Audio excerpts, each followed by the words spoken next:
entire squadron immediately.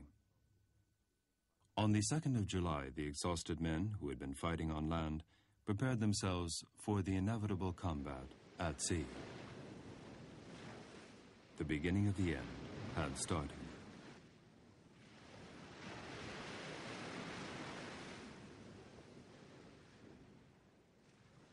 At 9:30 in the morning on July 3rd, the Spanish squadron left Santiago through a long and narrow channel, requiring the ships to pass one after the other. The first to pass was the flagship Infanta Maria Teresa, followed by the Vizcaya, the Cristobal Colón, and the Almirante Oquendo.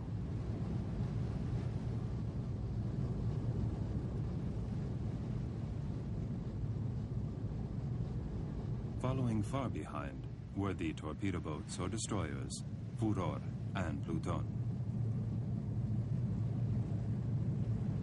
On leaving the port, the Spanish fleet encountered the American battleships and cruisers Brooklyn, Texas, Iowa, Oregon, Indiana, and the auxiliary ships Gloucester and Vixen, all forming a semicircle.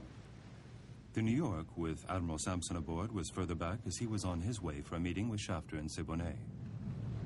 At 9:35, the Teresa emerged from Santiago Bay, with the crew deadly silent, after just having gone round the sandbank of Diamante between El Moro and La Socapa.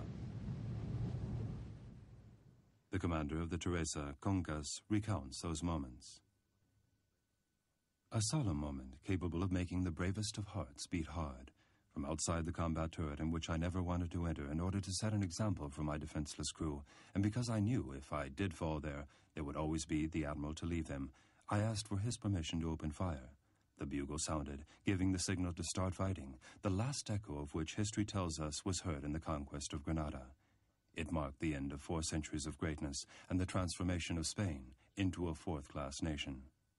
Poor Spain, I said to the Admiral, and he contested meaningfully with a gesture of his head, as if saying he had done all that was possible to avoid it, and his conscience was clear. As soon as the Teresa emerged from the bay, she launched herself full speed towards the closest enemy ship, the Brooklyn, opening fire on it with use of all its power, except for the prow gun, which was reserved for shorter distances. At that moment, American artillery was focused on the Spanish flagship, which received the shower of fire and shrapnel coming from 4 of the American warships, the best it could.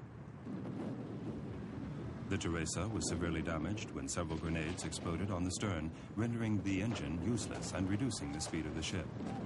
Almost simultaneously, several fires started, spreading quickly due to the large quantity of wood on board. Meanwhile, the Vizcaya, followed by the Colón, cleared the exit of the bay and, following the agreed-upon instructions, tried to escape without worrying about the enemy, which at that moment was concentrating on the mortally wounded flagship.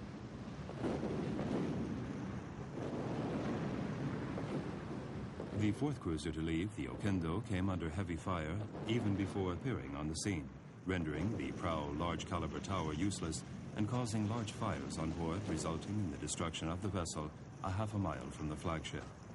Both split against the rocks.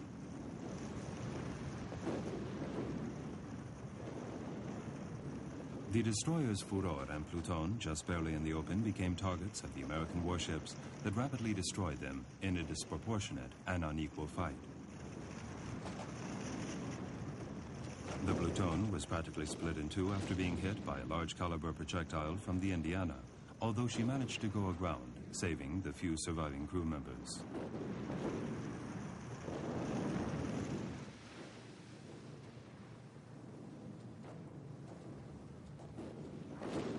The Furor, after losing course and one of its engines, died an even more tragic death considering the depth of the water, which served as its grave.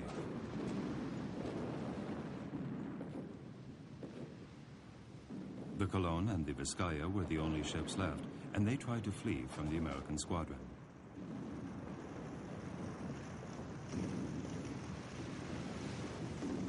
The New York rapidly advanced towards them in order to block the Spanish ship's escape. The slow progress of the Vizcaya shortened the distance from the American ship, and after an hour and a half of fighting, it went aground in Aserradero at 11:10 in the morning, converted into an inferno of death. The surviving crew members were left to face sharks and random shots from uncontrolled Cubans on shore. Under pursuit, the commander of the Colón received notice from the engine room that the good coal was running out. The situation was getting worse because the Oregon was gaining ground. Behind it followed the Brooklyn, Texas, and at a greater distance the New York. The speed of the Colón was diminishing by the minute. Finally, Commander Diaz-Moreu, having been reached by the Americans and unable to continue fighting, gave the order to head towards the beach close to the mouth of the river Turquino, opening the bottom valves to ensure the complete loss of the cruiser and thus avoid the surrender to the enemy of the last ship in the Spanish squadron.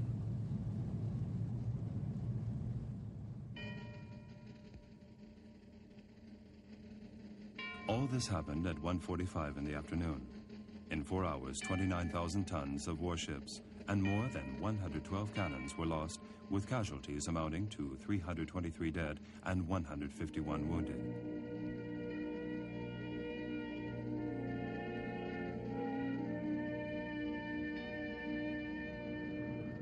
American casualties consisted solely of 1 dead and 2 wounded aboard the cruiser Brooklyn.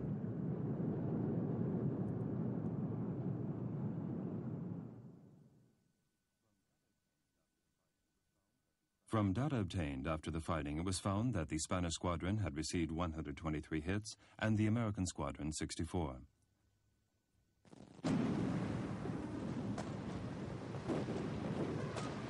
If the number of shots fired from both sides is taken into account, as well as the position of the sun and the favorable placement of the American squadron, it can be deduced that the Spaniards were better shots, though this did not save them.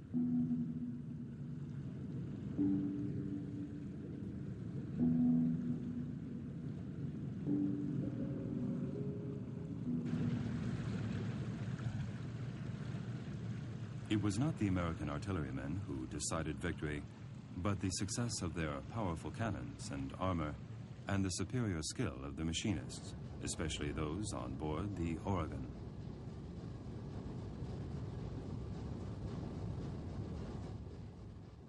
As far as the idea of escaping at night, which was considered on various occasions, it was discarded since the American fleet always used electric light projectors and were situated only 2 miles from the entrance of the port, not feeling threatened by the Spanish coastal batteries.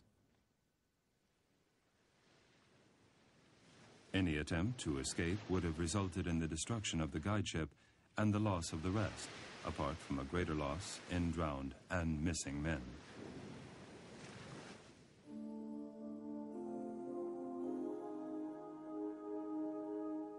After the naval combat, the shipwrecked reached the reefs in terrible condition.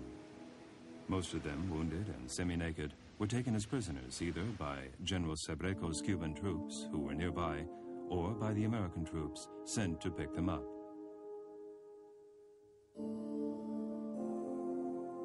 The commander of the battleship Iowa, Evans, tells of the arrival of Captain Eulate, the commander of the Vizcaya, aboard his ship. He had lost a lot of blood and his head was covered with a blood-soaked scar.